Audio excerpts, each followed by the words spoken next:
Don't be afraid. Do not watch it alone.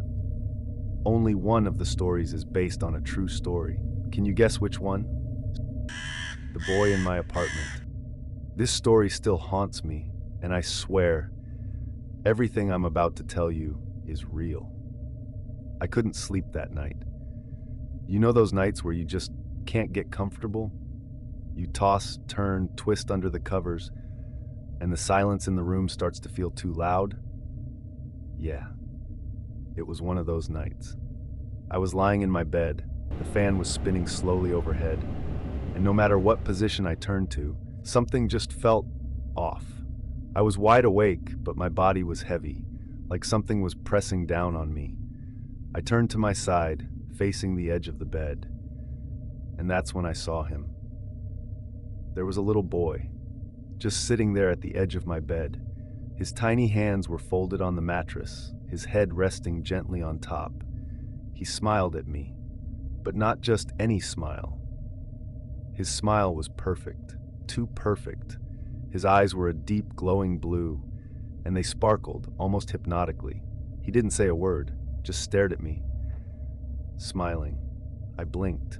"Hey, don't scare me like that," I whispered nervously, half laughing, trying to shake it off like a weird dream. I rolled over and gave him my back, but the moment I did, something inside me dropped. My gut twisted. I turned back around. He was gone. Days passed. I told no one. I kept it to myself, trying to forget. Then that weekend, my family came down from Los Angeles to visit. It was a full house, my mom, my dad, my aunt, and cousins. We were all outside one night, just sitting in a circle, telling stories like we always do. And when it was my turn, I finally decided to talk about the boy. I told them everything, the smile, the eyes, how real it felt. And as I was describing him, my cousin screamed, like blood-curdling scream. Her whole body tensed, and she broke down crying. We all looked at her, panicking. "What's wrong? What happened?" She looked up at us, tears in her eyes, her voice shaking. He just came next to me and whispered in my ear, "I'm here." Silence fell over all of us. Dead, still, silence. We looked around, nothing, no one. My aunt immediately grabbed her bag and ran inside. She came back with a bundle of ruda, a Mexican plant used to ward off spirits. My mom lit it, started praying out loud, circling it around my cousin, calling on God and the saints to protect her. My cousin closed her eyes, breathed in deep, and then she said, "He's not here anymore. I feel lighter." But the peace didn't last, because just as she said that, my dad and I both heard it. A dog bark, loud, just once.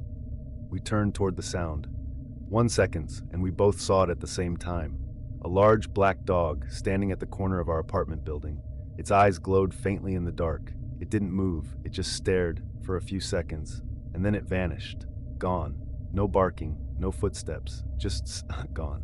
I turned to my dad. "Did you see that?" He looked at me, wide-eyed, and just nodded. We sat back down. We were all shaken, but we tried to move on, talk about life, memories, good times, trying to pretend none of it happened, but something didn't want to be forgotten. Because a few minutes later, I felt someone tugging on my shirt, soft, then firmer, like a kid trying to get your attention. I turned around, no one. Then again, a tug, but I knew it was him, the little boy. I tried to ignore it, but it wouldn't stop. Finally, I whispered under my breath, low enough so no one would hear, "Stop, you're not welcome here, go away." And then, I began to pray. I prayed harder than I ever had. Every word, every breath filled with desperation. As I said amen, the tugging stopped. It was over, or so I thought. It's been months since that night, but sometimes, when I'm laying in bed, right before I fall asleep, I still feel a little pressure at the edge of my mattress, like tiny hands, folding gently, watching, waiting. And just last night, as I turned to my side, just for a moment, I saw a faint glow, 2 blue eyes, smiling, and a voice whispered, "You told me to go away, but you never said I couldn't watch." Some visitors don't knock. They're already inside. The boy in my closet.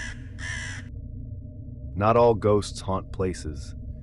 Some haunt people. And this boy, he's been haunting me since I was a kid, growing up in Riverside, California.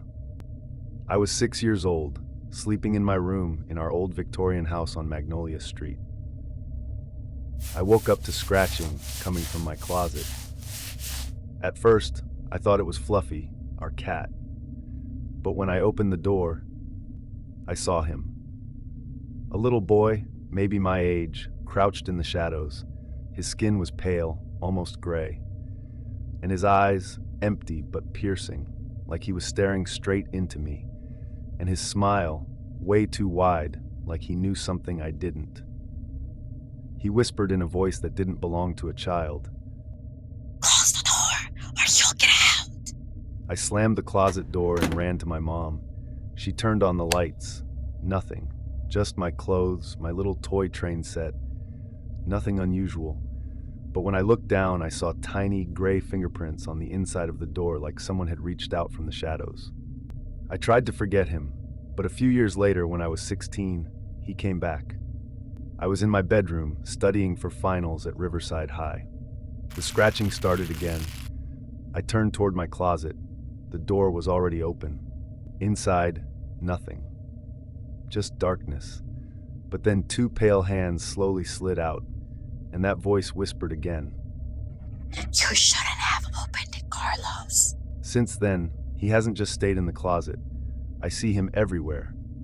In my mirror reflections, in hallways when I come home late from school, even standing at the edge of my bed.